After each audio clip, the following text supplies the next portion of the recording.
Hi friends, welcome to Sai's explore one channel endless stories. ఈరోజు మొహరం పండుగ సందర్భంగా మా అమ్మల ఊరికి అయితే వచ్చాము. అసలు మొహరం పండుగ అంటే ఏంటి, మిగతా ఊర్లకి మా అమ్మల ఊర్లకి పండుగ తేడా ఏంటి, ఎందుకు మా అమ్మమ్మ ఊర్లో పండుగ ఎంత స్పెషల్ అనేది మా అమ్మని అడిగి తెలుసుకుందాము. సో మా అమ్మమ్మ వాళ్ళ ఊరు వచ్చేసి తురిమెళ్ళ గ్రామం, రాచాల మండలం, ప్రకాశం జిల్లా, ఆంధ్రప్రదేశ్. ఇంకా స్పెసిఫిక్గా కావాలంటే కంబంకి గిద్దలూరుకి మధ్యలో ఒక ఊరే మా అమ్మమ్మ ఊరు. సో నా దగ్గర క్వశ్చన్స్ రెడీగా ఉన్నాయి, ఆన్సర్లు ఇవ్వడానికి మా అమ్మ కూడా రెడీగా ఉంది. So let's go. అమ్మమ్మ, అసలు మొహరం పండుగ అంటే ఏంటి, మిగతా ఊర్లకి మన ఊరికి తేడా ఏంటి, ఇక్కడ ఎందుకు ఇంత స్పెషల్, ఇంత బాగా చేస్తారు? గిద్దలూరికి మధ్యన ఉంటుంది మా తిరుమల. అన్ని ఊర్ల కంటే మా ఊరు ఒక స్పెషల్.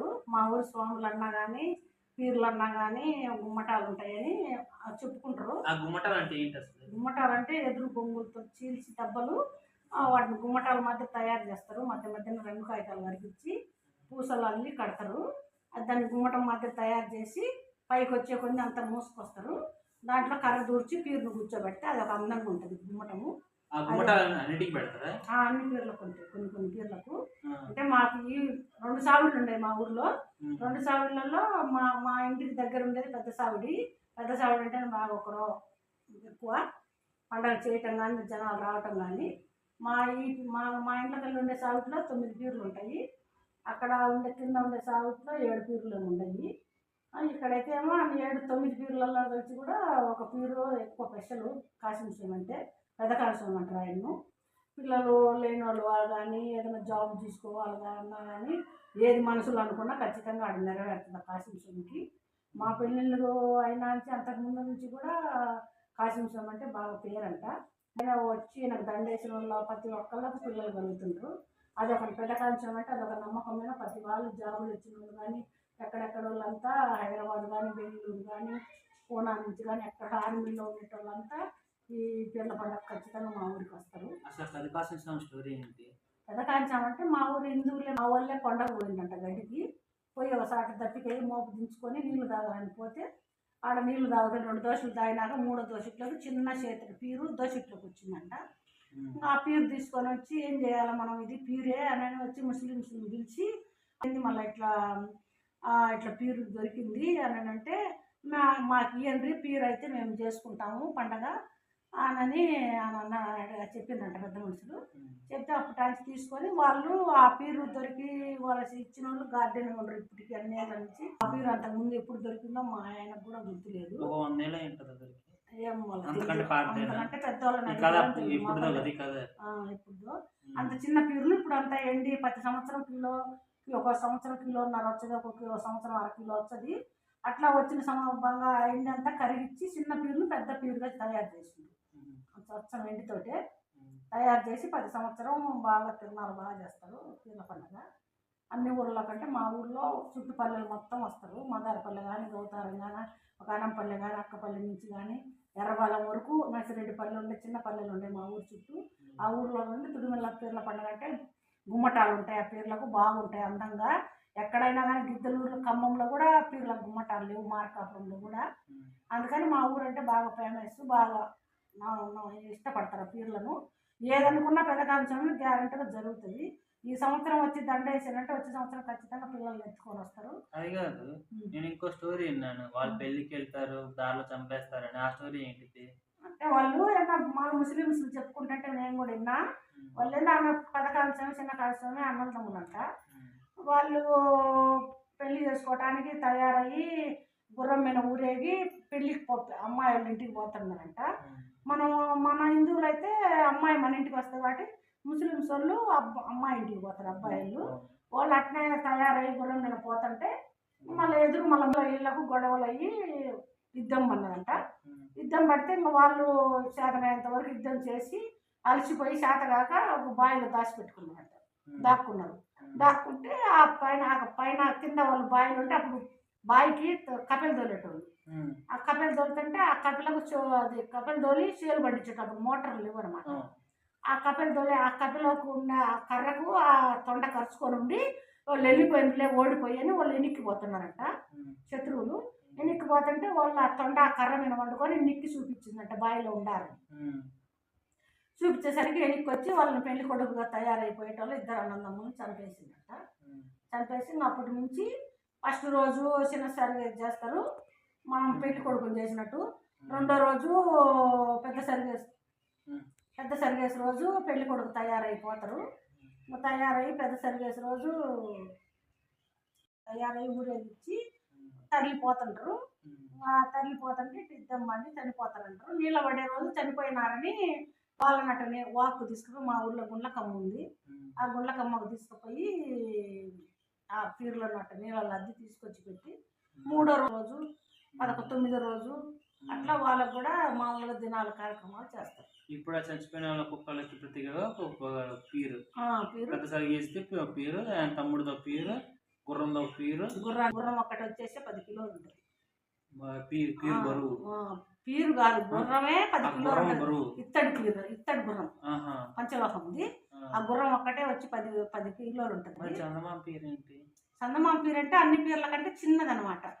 ఆయన చంద్రుడు చందమామ పీరు ఫస్ట్ వచ్చి అనే తర్వాత మిగతా పీరులు వేస్తాయి. చేతుల పీరు అంటే మళ్ళీ చిన్న సావిడి అని ఉంది, ఇది పెద్ద సావిడి మా ఇళ్ళ కలిసి దగ్గర ఉంటుంది. ఆ చిన్న సావిడి కాడ చేతుల పీరు అంటే అది పిల్లల పీరు అంటారు, చేతుల పీరు అంటారు. ఆ పక్క ఆ బజార్ వాళ్ళంతా కొంతమంది ఆయన నమ్ముకుంటారు, కొంతమంది పెదకాంచం నమ్ముకుంటారు. చేతుల పీరు కాకుండా దాన్ని పిల్లల పీరు అంటారు. మళ్ళీ అశ్యను ఉష్యను అంటారు. మనం రాముడు లక్ష్మణుని ఏ విధంగా అంటామో అట్ట వాళ్ళు ముస్లిమ్స్లు అశ్యను ఉష్యను అంటారు. పెద్ద కాంచం చిన్న కాంచం అంటే అన్నదమ్ములు అంటారు వాళ్ళను. ఆ సావిట్లో కూడా పీర్లు ఉన్నాయి. ఆ పెద్ద కాంచం ఈ పిల్లల పీరు కానీ చేతుల పీరుకు ఆ అశ్యను ఉష్యను పీర్లకు కూడా దండలు వేస్తారు. ఎక్కువ చేతుల పీరుకి వేస్తారు. చేతుల పీరు అంటే పొట్టి కాగితాలతో తయారు చేస్తారు. తేలిగ్గా ఉంటుంది, చూడటానికేమో ఇంత గాజలాగా ఉంటుంది, గుమ్మటం చిన్న గాజ మాదిరి తయారైంది. ఇప్పుడు పండగ ఎన్ని రోజులు జరుగుతుంది? పండగ అంటే పీర్లను నెలపొడుపు చూసిన 3 రోజులకు పీర్లను కదిలిస్తారు. పీర్లను దించినాక నెలపొడుపు రోజు నుంచి 5వ రోజు పీర్లను కూర్చోబెడతారు. మామూలుగా అయితే చిన్న సరిగేసి చేస్తారు ఫస్ట్ రోజు. చిన్న సరిగేసు పగులు సరిగేసి 4 రోజులు చేస్తారు. 4 రోజులు మధ్యన ఒక రోజు సందు బ్రేక్ అంటే సందు అంటారు పూర్వం నుంచి. చిన్న సరిగేసి రోజు మామూలుగా పెద్ద సరిగేసి రోజులనే 8 గంటలకే మట్కీలు ఎత్తుతారు. వాళ్ళు మట్కీలు అంటారు. మనం నైవేద్యం గుడికి ఎట్ట తీసుకుపోతామో అట్ట వాళ్ళు మట్కీలు అంటారు. ఆ నైవేద్యం పానకం తీసుకుపోయి మామూలుగా పూజలు చేసుకొని వచ్చారు. ఆ రోజు 10, 11, 12 గంటలకల్లా పీర్లు ఎత్తుతారు. ఊరంతా తిరిగి వస్తాయి. పులగము పానకం చేస్తారు. పెద్ద సరిగేసి రోజు అయితే బెల్లం అన్నం, అదే పులగంలో బెల్లం వేసి వండుతారు. మళ్ళీ ఆ రోజు పానకం. పారాట రోజు అంటే నీళ్ళ పడే రోజు అంటే శనగరెట్టెలు పెరుగన్నం సర్ది పంపిస్తారు. దాన్ని సర్ది అంటారు. బుత్తి అంటారు. రేపు ఈరోజు సాయంత్రం నిన్న అయిపోయింది పెద్ద సరిగేసి. ఈ రోజు నీళ్ళ పడతాయి అన్న రోజు మరుసటి రోజు నీళ్ళ పడే రోజు మామూలుగా ఓకు పోతాయి కాబట్టి పీర్లు ఆడికి శనగరొట్టెలు అని చేస్తారు. రొట్టెలు 5 సంవత్సరానికి ఒకసారి తయారు చేస్తారంట. మిగతా రోజులలో తయారు కావంట, అచ్చు రుద్దరంట. అది దేవుని శాపం అంట. అవి ఇంటింటికి 5 కానీ 9 కానీ అట్లా రొట్టెలు తీసుకొని పెరుగన్నం కలుపుకొని ప్రతి ఒక్క ఇంటికి ఆ సద్ది తీసుకుపోతారు. ఆడికి అది మనం మామూలుగా పూజ అయిపోయినాక నమాజ్ చేయించుకొని అందరికి ప్రసాదం మాత్రం ఇస్తారనమాట. ఇచ్చి మేము కూడా ఏం రొట్టెలు అమ్మాయి సంగరొట్టెలు చేసాము. ఆ వీడియో ఇంకో వీడియోలో వదులుతాం. ఆ క్లిప్ అనేది తప్పకుండా చూడండి. అది కూడా ఇంకా ఈరోజు తెల్లవారుజాము నుంచి హడావిడి జరుగుతుంది. ఇప్పటికి ఆగిన బ్రేక్ ఇప్పుడు దాకా. ఇప్పుడు 12 గంటలకు పీర్లు దిగాయి. ఇప్పటి నుంచి మళ్ళీ సాయంత్రం మొత్తం మళ్ళీ హడావిడి జరుగుతుంది కదా. 4 గంటల నుంచి మళ్ళీ హడావిడి మొదలవుద్ది. ఈ మధ్యలో ఇప్పుడు 12 గంటల నుంచి 4 గంటల దాకా ఏం జరుగుద్ది? వేషాలు వస్తాయి. హనుమంతుడు వేషం వస్తుంది, మళ్ళా ఎలుగొడ్డు వేషం ఒకటి వస్తుంది, మళ్ళీ మామూలు కుండలతోటి దిగదీసేటోళ్ళు వస్తారు, చీపుర్లతో వరుస అయిన వాళ్ళు కొట్టేటోళ్ళు ఆడాయిసం వేసుకొని వస్తారు మగోళ్ళు. మామూలుగా ఎవరికి తగినట్టు 10 సంవత్సరం దిగదీర్చుకుంటారు, డబ్బులు ఇప్పించుకుంటుంటారు. సాయంత్రం మళ్ళీ పీర్లను ఎత్తుతారు 5 గంటలకు. పీర్లను ఎత్తి మళ్ళీ యథాప్రకారం ఊరు మొత్తం తిరిగి వస్తాయి. ఊరు మొత్తం తిరిగి వచ్చి వాక్కి వెళ్ళిపోతాయి. అక్కడితో అయిపోద్ది. ఇంకా రావు. తీసుకుపోయి 10 గంటలకు అట్లా వాళ్ళ బాధతో శోకంతో వాళ్ళు మా వాళ్ళ ఖురాన్ చదువుకుంటా తీసుకుపోయి భద్రపరుస్తారు, సావిటికి తీసుకుపోయి. ఇంకా 3వ రోజు జాగ్రత్తలు చేసి బాగా పొట్టేళ్లను, చికెను, మటన్ పెట్టి ఊరు మొత్తానికి భోజనాలు పెడతారు. 4,000 మందికి చుట్టుపల్లెల వాళ్ళు వస్తారు. ఇక్కడ 3 పొట్టేళ్ళు వస్తారు. ఆ సావిటికి అడి సావిటి కడితే 6-7 పొట్టేళ్ళు దిగుతాయి. ఆడ ఒక టిక్కీలు 2 టిక్కీలు, ఈడ 2 టిక్కీలు, 2 క్వింటాలు 4 క్వింటాలు బియ్యం ఉంటుంది.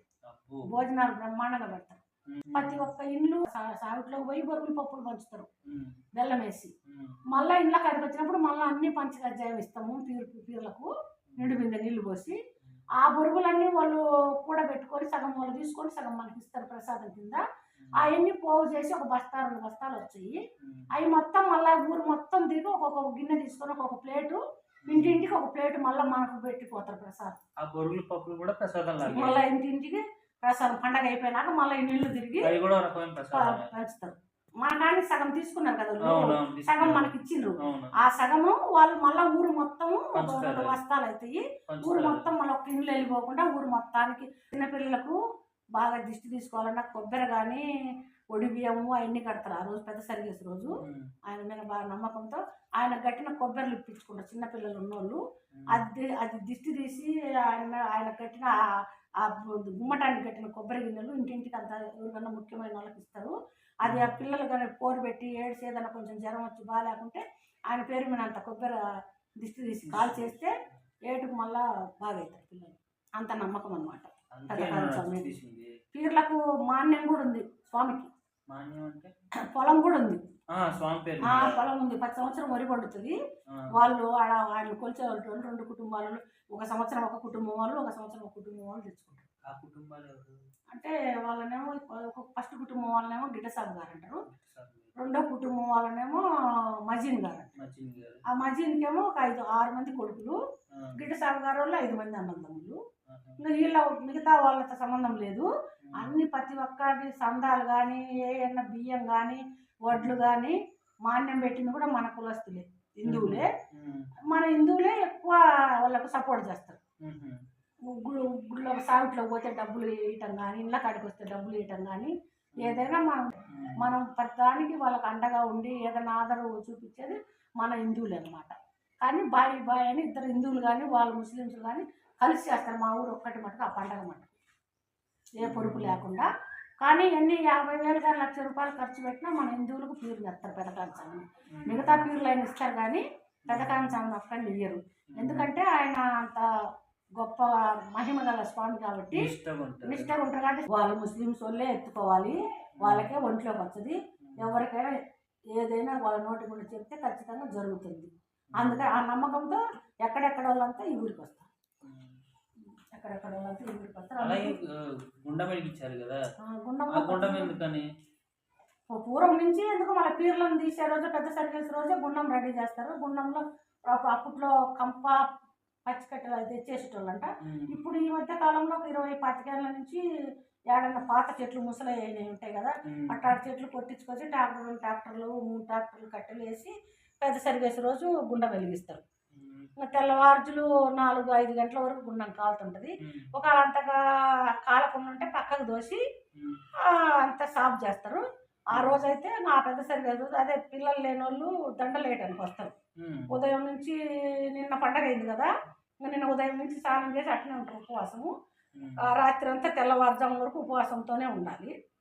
పాలు పండ్లు తిని ఉపవాసంతో ఉండి తెల్లవారుజామున 4 గంటలకు మళ్ళా చల్లనీళ్ళ స్నానం చేసి పూలమాలలు అల్లుకొని దండ వేయడానికి వస్తారు. వచ్చి ఇంకా అప్పుడు దండ వేస్తే ఆయన 3 సార్లు గుండంలో నుంచి నిప్పులలో కూడా నడుస్తారు. ఆయన తోటి ఎవరు నడిచినా ఒకళ్ళకి కూడా కాళ్ళు కాదు. పీరు దండలు వేసుకొని పోయేటప్పుడు 10-15 మంది పీరుతోటి పోతారు. ఎవరికి ఒకళ్ళకి కూడా అంత సీమంత కాలదు. మన ఒట్టోళ్ళము పక్కన నిలబడితే మనకు ఆ సెగ మనం కొట్టుకుంటుంటారు. ఆ గుండంలో నడిచేటోళ్ళు ఆ ఒక్కరోజు ఆ స్వామి పట్టుకొని స్వామితోటి నడిచేటోళ్ళకి ఏమంతా కూడా కాలు కాలవు అనమాట. నడిస్తే మంచిది, నడిస్తే నమ్మకం అనమాట. గుండంలో నడిస్తే గుండంలో పవిత్రంగా ఉండబట్టే గుండంలో నుంచి నిప్పులలో నడుచుకుంటా పోయి ఆ దండ వేయించుకుంటాడు పిల్లలు లేని కాడ. ఆ దండ వేయించుకుంటే వాళ్ళకు అంత నమ్మకం అనమాట. 2 సార్లు పోయి వేయించుకుంటాడు. 3వ సారి చెరువులు పట్టుకొని నిలబడతారు. ఆయన రాలుపుతాడు అనమాట పీరును. ఊపితే ఆ పూలు కన్నా ఎవరికైతే రాతాయో వాళ్ళకి మళ్ళీ వచ్చే పీర్ల పండగ కల్లా ఖచ్చితంగా కొడుకో బిడ్డో పుడతారు. కూతురు కానీ కొడుకు కానీ అంత నమ్మకం. పడిన వాళ్ళకు లేట్ అవుతుంది. పడిన వాళ్ళకి మటు గ్యారంటీ. మళ్ళీ వాళ్ళకి ఏదైనా ఒకరు దోషాలు అట్లాంటివి ఉన్నా సావిట్లో నిద్ర చేయమని చెప్తాడు. ఇంకా ఇంట్లో ఏదైనా ఉన్నా కానీ చెప్తాడు. చెప్పించుకోవడానికి కూడా చాలా మంది ఎక్కడెక్కడి నుంచో వస్తారు పెదకాంచం కాడికి. ఇప్పుడు ఇంటింటికి వస్తారని చెప్పావు కదా, ఇంటింటికి వచ్చి కూడా ఇలా ప్రాబ్లమ్స్ ఏమైనా చెప్తారా ఆయన? బజార్ అమ్మటి పోతుంటాడు, మెయిన్ రోడ్ అమ్మటి. ఆ చుట్టుపాటు ఇటు ఉన్న ఇంట్లో వాళ్ళంతా మామూలుగా ఏరే దూరపు వాళ్ళు అయితే సావిడి దగ్గరికి వచ్చి చెప్పించుకుంటారు. మామూలుగా ఇంట్లో ముంగలకు వచ్చేటోళ్ళు అయితే ఇప్పుడు మా ఇంటి ముందుకు వచ్చింది, మేము ఒక బిందె నీళ్లు పోసి బొరుగులు పప్పులు ఇస్తాము, ప్రసాదం బెల్లం వేసి. ఆయన మనకు ఏదైనా ప్రాబ్లం మేమేం అడగము, నీళ్లు పోసింది కాబట్టి ఆయనే చెప్తారు మా ప్రాబ్లం ఏదన్నా ఉంటే. మేమేం అడగాల్సిన పనిలే. ఏమీ లేదనుకో వెళ్ళిపోతాడు. మా ఇళ్ళకల్లా ఉండే పెద్ద సావిడి కాకుండా ఇంకొక చిన్న సావిడి ఉంది ఇదే ఊళ్ళో. ఇంత పెద్ద ఊరు కాబట్టి 2 సావిడులు ఉన్నాయి. ఆడ కూడా పిల్లల పీరు అస్సేను ఉస్సేను కుమ్మరోళ్ళ పీరు అంటారు. ఈ 3 పీర్లకే పేర్లతో పిలుస్తారు. ఏ పీర్లను పట్రోల పీరు కుమ్మరోళ్ళ పీరు అట్లా అంటారు. వాటికైతే ఏం పేర్లు నాకు విజ్ఞానం నుంచి తెలియదు. ఆడ కూడా ఈ పీర్లు పోయి ఆ పీర్ల కాడికి పోయి సలాం అందుకున్నాకనే 2 సావిళ్ళ పీర్లు కలిసి ఊళ్ళోకి పోతాయి. సో అది ఫ్రెండ్స్, మా అమ్మమ్మలూరులో మొహరం పండుగ చేసే విధానం కానీ మొహరం పండుగ గురించి కానీ మా అమ్మమ్మ చాలా బాగా చెప్పారు. సో నాకు చిన్నప్పటి నుంచి కూడా తెలియదు అసలు మొహరం పండుగ ఏంటి, ఏం చేస్తారనేది. ఈ రోజు తెలుసుకున్నాను. సో మా అమ్మ గురించి ఈ పండుగ గురించి తెలుసుకున్న తర్వాత నాకు పండుగ ఇంకా బాగా నచ్చేసింది. హిందూ ముస్లిం కలిసి చేసుకునే ఏకైక పండుగలో ఇదొక పండుగ. సో ఇదొక మంచి ఎక్స్పీరియన్స్ నాకు. సో ఇది మొహరం పండుగ గురించి. ఎవరికైనా వీడియో నచ్చితే కనుక కామెంట్ చేయండి. అలాగే మొహరం పండుగ గురించి మీకేం తెలుసు అది కూడా కామెంట్ చేయండి. మీ ఊర్లో ఎలా చేస్తారో కూడా అది కూడా కామెంట్ చేయండి. ఎవరైనా ఇంకా మొహరం పండుగ నెక్స్ట్ ఇయర్ ఎవరైనా మొహరం పండుగ చూడడానికి అయితే మా ఊరికి రావాలనుకుంటే కూడా కామెంట్ చేయండి. అలాగే వీడియోని లైక్ చేయండి, షేర్ చేయండి. And don't forget to subscribe Sai's explore.